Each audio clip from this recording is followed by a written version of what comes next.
All right, let's talk about something huge today: goal setting and execution.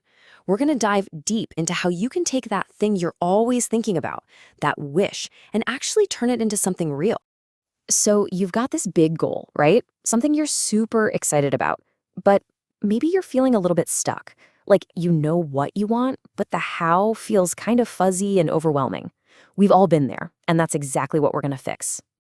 Think of what we're doing here as building a bridge. Over on one side, you've got your dream, and way over on the other side is done.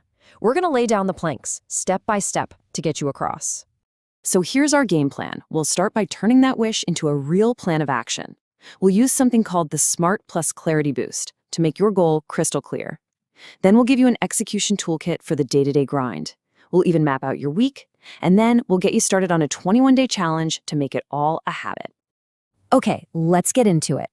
A goal is just a fuzzy idea until we define it properly. This first part, this is the foundation for everything else. We're going to make your goal so real, so clear, that taking action feels like the most natural thing in the world. Now, I bet a lot of you have heard of SMART goals before.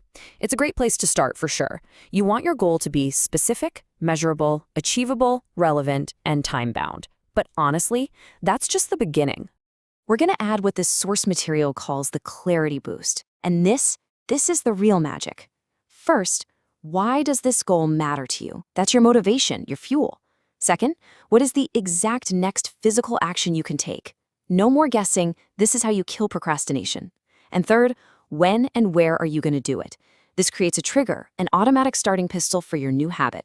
And this is the line to remember right here. You could have the most beautiful, perfect, SMART goal ever written down. But if you don't know that very next tiny step to take, it's just going to stay on the page. It's not a plan. It's just a wish. So, you've got a super clear goal and you know your first step. Awesome.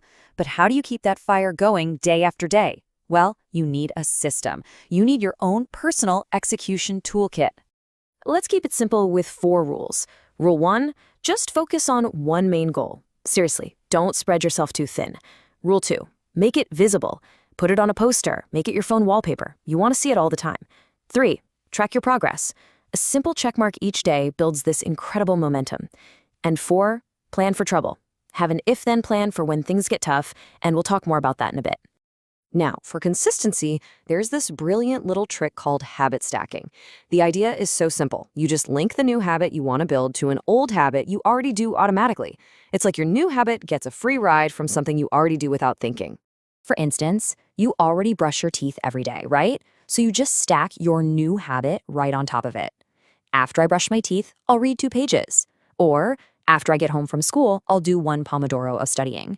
See how that works? It removes all the decision-making. It just happens. Okay, so we've got our clear goal, and we have a system for our daily habits. Now let's zoom out a little and actually structure our week for a win. This is all about being intentional with your time. Your weekly map really only needs 4 things. First, what are your top 3 priorities for the week? This keeps you focused. Second, what are the daily micro steps that'll get you there? Break it down for each day. Third, block out 2 chunks of time in your calendar that are non-negotiable. That's your goal time. And finally, plan your recovery day. Rest isn't lazy, it's a strategy. Remember that if-then plan? Here's where it becomes your superpower. Look, life is going to happen. You're going to feel tired or unmotivated. So you decide ahead of time what you'll do. If I feel too tired to study, then I will just review my notes for 5 minutes. Having a plan B means you never really get derailed.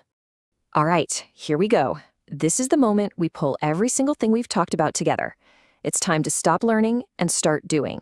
We're going to launch a personal challenge that turns this goal into a real, lasting habit. So why 21 days? It's just a really powerful amount of time. It's long enough to build some serious momentum and make a new behavior feel automatic.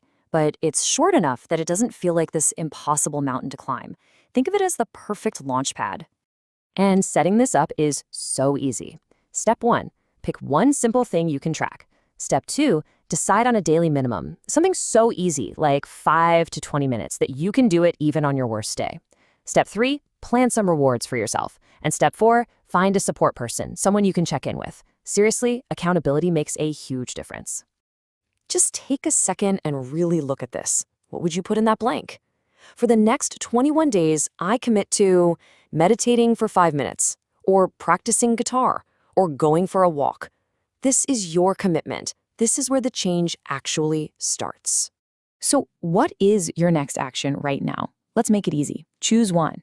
You could literally just start day one of your challenge today. Or you could take 5 minutes and make that goal wallpaper for your phone. Or here's a good one, go teach this stuff to a friend. You'll learn it even better. The most important thing is to do something, to finally build that bridge from wish to action. What could you do if you really truly committed for just the next 21 days?